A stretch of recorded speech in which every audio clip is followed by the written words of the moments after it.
Italeri is a Bologna, Italy-based company that was founded in 1962 by two young men, Giuliano Malsavisi and Gian Pietro Parmigiani. They loved airplanes and military vehicles, but were not too happy with the models available in Italy at the time. So, they decided to make their own, and boom, Italeri was born. They were fanatical about accurate research, which according to their official website, became the motivating force to produce, as they put it, models with no imperfections whatsoever. A laudable goal. It was the early 1970s before they launched their first model on the market. It was a 1:72 scale Italian fighter, the Fiat G55, with the brand name Aliplast. And the company proudly used a logo, which is basically the Italian national flag with an airplane on it. The G55 was an excellent choice for a first model. The aircraft has beautiful lines and was highly regarded as a fighter, so much so that it was produced with several engine options by other countries after the war. In fact, famed British test pilot Eric Winkle-Brown said, "It was the best of German engineering with Italian styling."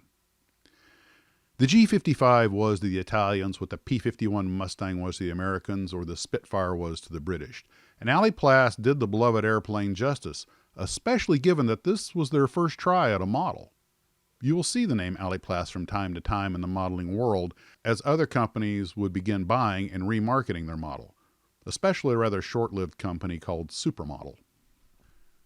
The G55 kit was to be the only model made under the Aliplast name, or at least the only one that I could track down, because they changed the name to Italeri shortly thereafter. The sales were encouraging enough for Italeri to press on. By 1973, Italeri was issuing more kits, such as the German Opel truck. Their attention to detail was paying off as they were earning a good reputation. The usual back-and-forth reboxing of other companies' kits was conducted, including with Testors, Tomy, and eventually Revell.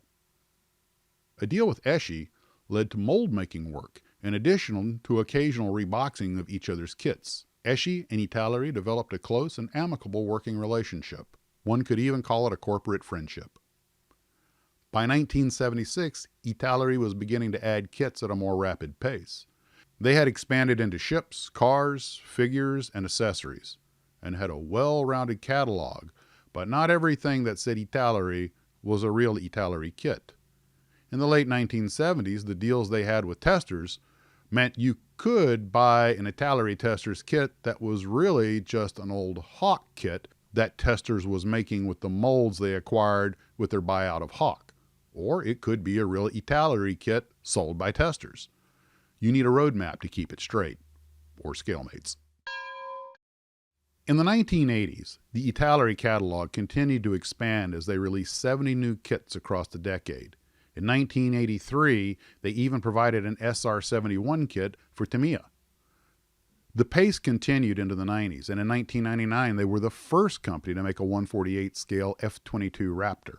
It has since been criticized as not being terribly well detailed, but it was also much less expensive than later offerings. It was good enough that they used it to make both the Revell and Testors F-22s. After the turn of the century, Italeri acquired the molds for Eschi when it was sold off by Ertl, and around 2005 they acquired Protar's molds as well.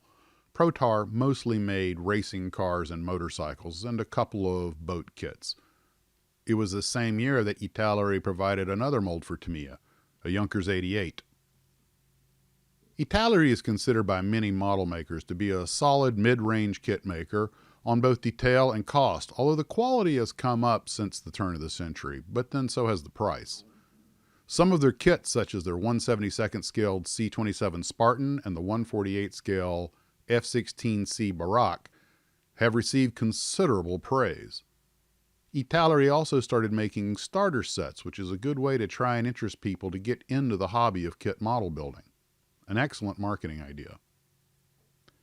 Their catalog is still growing, with over 400 aircraft, 200 military vehicles, 100 figurine sets, 35 ships and boats, and countless accessories, in addition to their other kits and hobbies.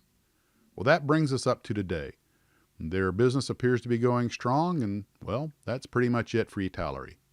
My hat is off to the good folks in Bologna for keeping the business going for all these years. So what Italeri kits are special to you? And now I will say goodbye with music from a classical Italian composer, but it is probably not what you're expecting. Check it out for a few seconds and see if you recognize the tune. See you next time. 3, 2, 1, go.